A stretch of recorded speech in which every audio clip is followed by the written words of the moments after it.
Welcome to another episode of the Ambitious Legacy Podcast. I'm your host, Sabine the Purpose Lawyer. Thank you for listening and thank you for helping me be on purpose. Okay, I love saying that.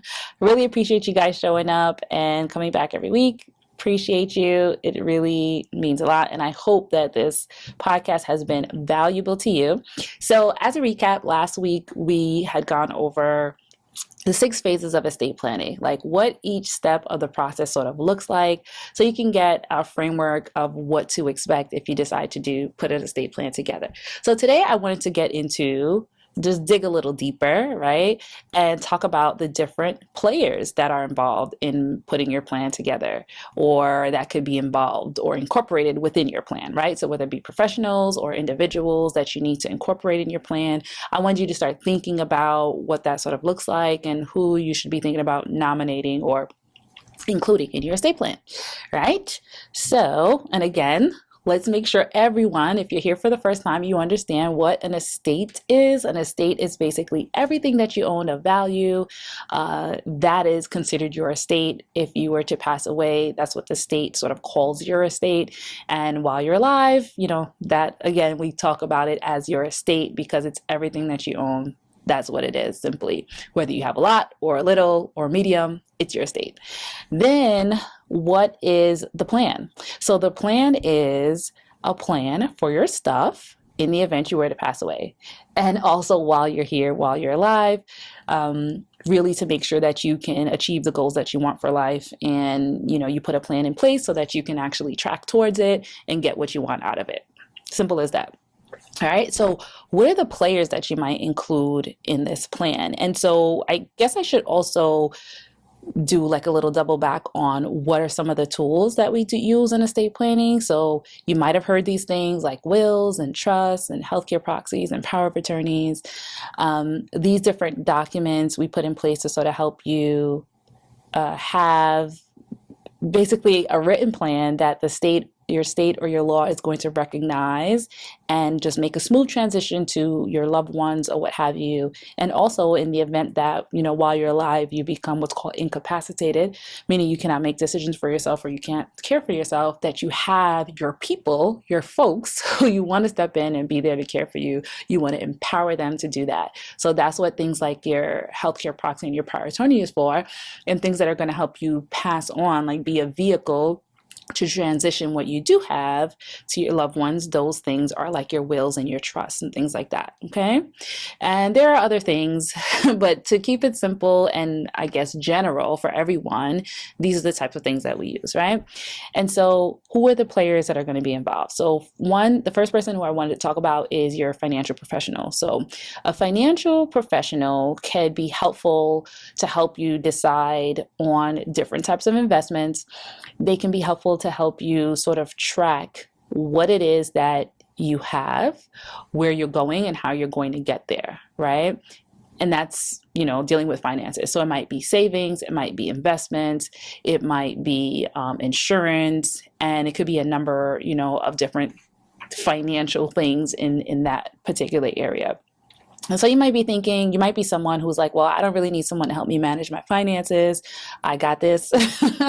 But you'd be surprised what accountability does. I find that the more successful people get, the more sort of accountability partners they like to put in place. So the more successful, the more powerful they are, they want someone to help them do what they need to do, right? Tell them what they need to do and like kind of do it and manage it because I'm too busy to do all of that, right? You definitely want to take an active role in planning your financial goals. You want to take an active role and pay attention and be educated about your finances, like what I'm saying, your investments and things of that nature, your retirement, and watching all what's going on and how these things are performing. However, you may not have the time or may not even want to be the one to sort of keep track of that. So as an attorney dealing with different individuals who are coming for planning, and we're looking at their financials and finances and different types of assets that they have, we're in a good position to say, hey, are you somebody who feels like you want to have someone help you figure all of this out or deal with this or manage this? And that's a financial professional. And so a lot of our clients do deal with financial professionals to help them, manage what they have, and also as they're planning for their retirement, and as they're planning for the rest of their lives. Like if you're like, I want to travel when I retire, or next year, or in 3 years, or I want to buy a house, or I want to do this, financial professionals could kind of help you plan towards these goals, help you pick the right investments, and get them either sooner than later, or be certain that you'll get them when you want to get them, right?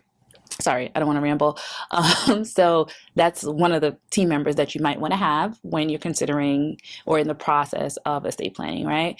The second person or individual that you're gonna want to have is your financial power of attorney agent, right? So the person who you're going to put in charge, if in the event that you're not able to make financial decisions for yourself, if you're not able to fill out legal paperwork, or if you're just not able to be there, right? It could be someone who's just there on standby for whenever you need them, or it could be someone whose authority kicks in only at the point where you no longer have capacity, you can't understand the consequences of what you're doing, and their authority then kicks in so that they can just step in and care for you.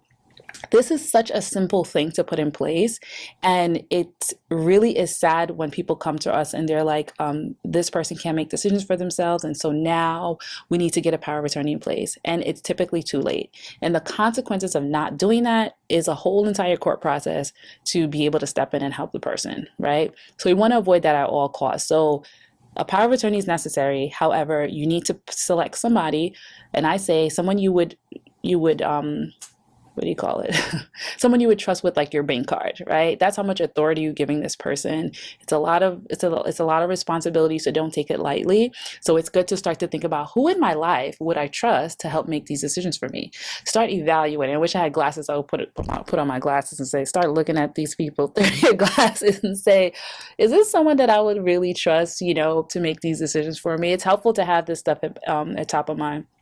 All right. So third professional is your healthcare agent, right? So this would be someone who would be able to make health decisions for you if you were not able to make those health decisions. So, if you needed to get certain types of treatments, or if they needed to decide as to whether to keep you alive or not, or if they needed to decide, anything, should you get a surgery, whatever it is, this is the person that would be there. So you want someone who's level-headed, who can make clear decisions under either stress or situations that are less than ideal. Typically, people will choose their spouse, or a best friend. I've seen a lot of best friends, their children, if they feel like their children can handle it. And it may be one child is equipped to do certain types of things, and the other child would be that strong person who would be able to make these decisions. So that's how you sort of want to look at these things. A lot of times I see people choose friends or family members or what have you in the medical profession, because they know, like, if they're a nurse or something like that, they have that sort of background to be able to make that decision. So that is your third person that you want on your team or part of your plan when you are creating an estate plan. So let's go to number 4, and that is your executor. So executor is a term that means basically the person who is going to be in charge legally if your estate had to go through probate, which would mean like you had a will, you named this person to be in charge, and that person now has to, once appointed by the court, once the court puts them in place and says, okay, this person died, we accept this as the will, we're putting you in charge. That person's name is an executor. Some states call it a representative, personal representative. So that person needs to be somebody who is responsible and trustworthy, because they're going to basically be given the authority to hand out your stuff, right? So whatever it is that you leave behind, they're going to be given the authority to hand it out to the individuals you intended them to go to. It's not an easy job, right? So you want to make sure this person is down for it and you want to make sure that they're capable of doing it. So if you don't have someone who's capable of doing it, it makes things difficult, because not everyone can sort of step in and settle your estate. Different states have different rules about who can settle your estate. And so you want to choose a person who's actually going to be there. And sometimes that may mean that you need to change your executor or update, that representative over time. which you should actually do with all these people that I'm talking about. If they're no longer a fit over time, then you update it, right? So that's your executor. So start thinking about that. A trustee is a similar individual, but that would be for your trust. Who's going to be there to manage your trust? Either give out the assets of the trust or continue to manage it for the people who are going to benefit from it. I hope that's not too complicated. But that's what a trustee does. They're someone who manages the assets that you leave in your trust. Again, assets are things that you own or value. It's part of your estate. All right, don't get lost.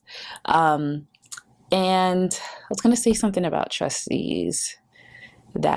You could use professional trustees. So say you don't have an individual or it's too complicated for everyone you know to be able to manage this trust. There are professional trust companies, banks, law firms, etc., who can step in and be that trustee for you if you don't have one. And then the seventh person. Oh, I'm sorry. I jumped. Right? All right. So we had financial professional, power of attorney, healthcare agent, executor, and then I talked about trustee. So that was 5.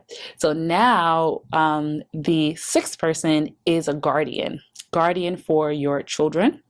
So if you have kids and they're under the age of 18, you're going to want someone to care for them if you're not around, and you want to start thinking about who that person or persons is. And oftentimes people find it difficult to make this decision. They're like, oh my God, I don't know who I would trust. Just think you do not want them in the care of the state or any sort of child services. So it's only up from there, right? Do your best to try to figure out who that person or persons are. And also you can start to build relationships with people who you think might be a good candidate to care for your kids if you were not around, right? So that's something that you can plan towards. No pun intended. Something that you could plan towards to make sure that you have somebody in place, right? That's what this planning is all about. Okay, so number 7, the final person who you can have in place is a trust advisor, or an advisor who is going to sort of be there to help the people you put in place make decisions, right? So this could be somebody who is professional and kind of is savvy and can help make these decisions objectively, like wisely, but they don't want to be the one to manage your estate, which is understandable. So they could end up being an advisor to whomever is doing so. Right? So that was the 7 professionals, team members, players who should be involved in you putting your estate plan together or should be incorporated into your estate plan. Oh my God, did I not say attorney? Oh my God. I skipped it. Your attorney. Your attorney. You need an attorney to put your estate plan together. What is wrong with me, guys? Obviously, you need an attorney, and I'll use that as the big finale. An attorney will be there to help you not only put these documents together, but also help you cultivate your plan and make sure you have these different individuals and professionals in place, help you sort of think through the process of choosing these individuals and professionals. And that way you will be A-okay, your plan will be complete, and you have someone sort of guiding you along the way and also executing and actually putting your plan together. Thank you guys for listening. I appreciate you for being here. If you are in the need of estate planning or having conversation or guidance around this, I would be happy to talk to you. My team will be happy to work with you. However, if we cannot help you, then we'd be happy to just reach out to our network and connect you. So feel free to reach out. The Ambitious Legacy Firm. We'd be happy to help. And thank you for listening. And I will see you next time.